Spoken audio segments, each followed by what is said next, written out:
Hello नमस्कार, मैं doctor Surendra खंसली ज्योतिष आचार्य ज्योतिष की इस नई श्रृंखला में आपका स्वागत करता हूं। आज हम लेते हैं एक्वेरियस, आज कुंभ राशि को लेते हैं। कुंभ राशि जो कि राशि चक्र की ठीक 11वीं राशि है। यदि काल पुरुष की कुंडली यानी मेष और मीन राशि को देखा जाए, मेष से स्टार्ट करके मीन तक जाया जाए तो ठीक कुंभ राशि 11th हाउस की राशि यानी इनकम हाउस की राशि आती है।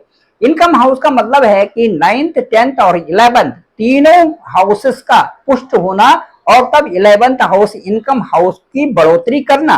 तो इस समय की जो स्थिति है कुंभ राशि में, कुंभ राशि को यदि हम कहें तो धनिष्ठा, शतभिषा और पूर्वा भाद्रपद इन तीनों के नक्षत्रों के 9 चरण से बने हुई है ये राशि। इस समय मैं आपको बताना चाहूंगा कि कुंभ राशि की जो में इस समय राहु का संचरण, राहु ठीक इसी राशि के ऊपर है और मन पर प्रभाव इस समय कुंभ राशि वालों का बना हुआ है।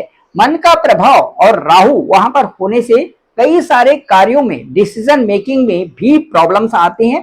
साथ साथ में कुछ व्यवधान आने की भी ऐसी संभावनाएं बनी रहती हैं, क्योंकि राहु एक ब्रह्म है, राहु एक माया है और राहु एक ऐसे प्लेनेट छाया ग्रह है जिसमें सडन लॉसेस और सडन गेन्स वाली स्थिति बनी रहती है। अब यहाँ पर मन के प्रभाव को यदि आप कंट्रोल करना जानते हैं तो आप यहाँ पर जीत जाते हैं, और यदि मन के प्रभाव को आप कंट्रोल करना नहीं जानते हैं तो यहाँ पर हार भी निश्चित होती है। इसी की तरह से जो केतु होते हैं, केतु उस स्थान को पकड़ते हैं और उस स्थान से संबंधित आपको बहुत सारी चीजें देना चाहते हैं। साथ साथ में केतु जिस हाउस में रहते हैं उनके लॉर्ड को भी देखना पड़ता है कि उनके लॉर्ड कहाँ पर है। इसके साथ साथ में केतु का मतलब है मंगलवत, यानी कि मंगल की स्थिति भी देखनी पड़ती है कुंडली में कि मंगल कहाँ पर है और मंगल का क्या प्रयोजन है और मंगल आपको क्या देना चाहते हैं। इन सब का आकलन करने के बाद हम केतु से संबंधित वो सारी चीजें लेते हैं जिनको कि हमने लाइफ में फॉलो करना है और जिससे कि हम आगे बढ़ सकते हैं। केतु हमेशा आगे बढ़ाने के लिए केतु कुलशोन्नति और उसके साथ में राहुर बाहुर बलम करो तो केतु कुलशोन्नति, इसका मतलब सीधे सीधे यही है कि यदि आपको राहु को कंट्रोल करना आ जाता है तो आप उन्नति भी करते हैं और उसके साथ साथ में आपकी स्ट्रेंथ और आपका स्टेटस भी बढ़ता है। इसी तरह से यदि केतु को पहचानना आपको आ जाता है तो इसका मतलब ये है कि आपने फोकस वहीं पर करना है जो चीज आपके लिए जीवन में बहुत जरूरी है। केतु हमारा जीवन है और वो उन चीजों पर फोकस करने का मतलब ये है कि आप सही दिशा में आगे चल रही हैं। केतु के पास सिर नहीं है, इसलिए वो दिशा आपको बताते हैं कि सही दिशा क्या है, और राहु के पास सिर है तो राहु यहाँ पर भोग विलास और भोगों से संबंधित, इच्छाओं से संबंधित सारी चीजों का प्रतिनिधित्व करते हैं। लेकिन आपने ये सोचना है कि भोग में और जो इच्छाएं हैं वो मेरे लिए कहाँ तक जो है ये सही है, और उन इच्छाओं की पूर्ति करनी भी चाहिए। लेकिन उन इच्छाओं की पूर्ति करने के लिए आपका अपना जो कंट्रोल है वो बहुत आवश्यक होगा। चलिए, ये तो राहु और केतु की बात थी। अब आपके जो लॉर्ड हैं, जो कुंभ राशि के लॉर्ड हैं, वो सेकंड हाउस में बैठे हुए हैं शनि जो सेकंड हाउस में बैठे हुए हैं और राहु शनिवत यहाँ पर हैं, तो इसको ये कहा जा सकता है कि तीसरे हाउस में शनि, सेकंड हाउस में दूसरे हाउस में शनि बैठने से आपके धन को, आपके कुटुंब को बढ़ा रहे हैं। वहां पर कई सारे कार्य करने का उत्तरदायित्व तो शनि ने ले लिया है। शनि वहां से आपके तीसरे हाउस को देख रहे हैं। तीसरा हाउस शुक्र का घर है और शुक्र आपके थर्ड हाउस में बैठे हुए हैं। वहां से दृष्टि सीधे आपके लक हाउस पर है, इसलिए सीधे कह सकते हैं कि शुक्र भी आपके लिए अच्छे परिणाम दे रहे हैं। ये भी आपके आर्थिक प्रयोजनों को आगे बढ़ा रहे हैं। साथ साथ में शनि भी आपके वेल्थ से संबंधित कार्यों को आगे बढ़ाने का पूर्ण कार्य कर रहे हैं। सबसे अच्छी बात यह है कि राहु का पुष, शनि का पुष और उसके साथ साथ में जो बृहस्पति आपके पंचम हाउस में है, पंचम हाउस से संबंधित बहुत अच्छे रिजल्ट्स हैं और उसके साथ साथ 9th हाउस और 1st हाउस से संबंधित बहुत अच्छे रिजल्ट्स दे देते हैं, जबकि शनि का केवल ट्रांजिट आपके 5th हाउस में होता है।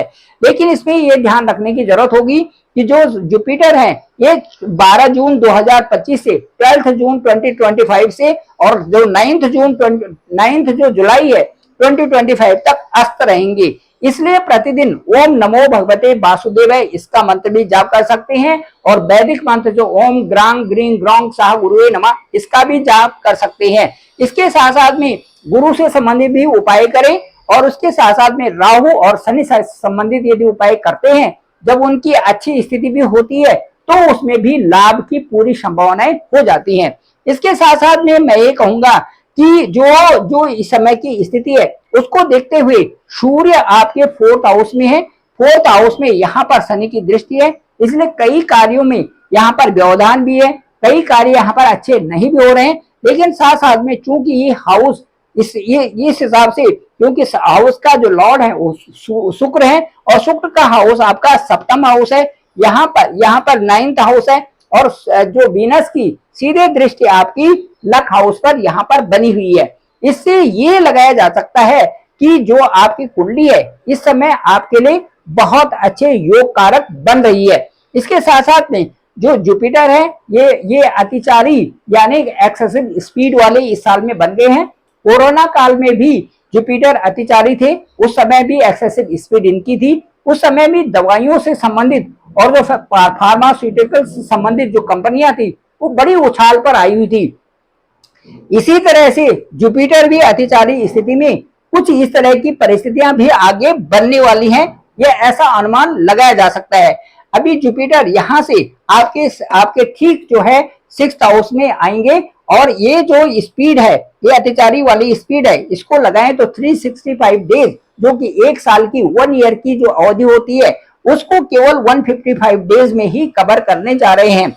यहां से जुपिटर आपके 6th हाउस में आएंगे और यहाँ पर 18 अक्टूबर को आएंगे, और 18 अक्टूबर, नवंबर और दिसंबर, 5 दिसंबर को, 5 दिसंबर को फिर यहीं पर चले जाएंगे। इसका मतलब सीधे सीधे ये है कि यहाँ जहां की धर्म स्थान पे 1, 5, 9, 1, 5th एंड 9th वाली स्थिति को कवर कर रहे हैं, और जब 6th हाउस में जाएंगे तो यहाँ से यहाँ पर उच्च की स्थिति होते हुए यहाँ से कवर करेंगे 1, 2, 3, 4, 5।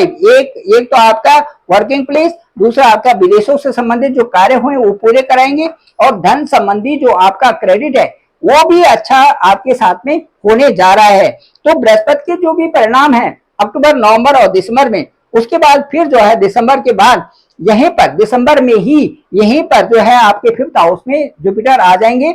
जुपिटर का यहाँ पर आने का दोबारा मतलब ये है कि जो भी आपके कार्य पेंडिंग है वो सारे कार्य यहाँ पर आपको करवाएंगे, और मुझे लगता है कि उन कार्यों में आपको सफलता भी मिल ही रही है। इसके साथ साथ में मैं आपको बताऊंगा कि जो यहाँ पर शनि, देखिए आपके 2nd हाउस में शनि है, आपकी ठीक लग्न से, यदि हम लग्न को मान के चलते हैं और कुंभ राशि को मान के चलते हैं तो ठीक 2nd हाउस में आपके शनि है।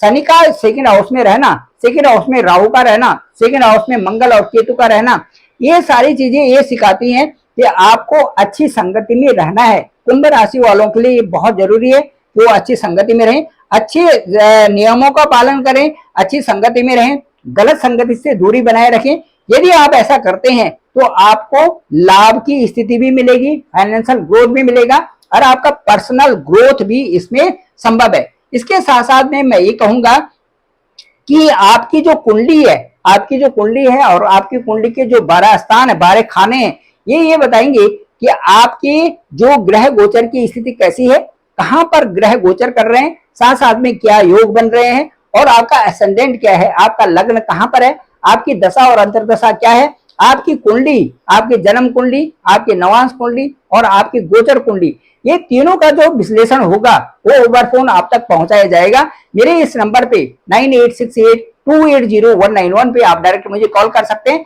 मैं आपका कॉल पिक करूंगा, और साथ साथ में आपकी कुंडली का विश्लेषण, थोड़ा विश्लेषण करेंगे। मुझे लगता है कि वो आपको अच्छा भी लगेगा। मैं अपने अनुभव के अनुसार आपको सब कुछ उसमें बता सकता हूं जितना कि मुझे अनुभव है।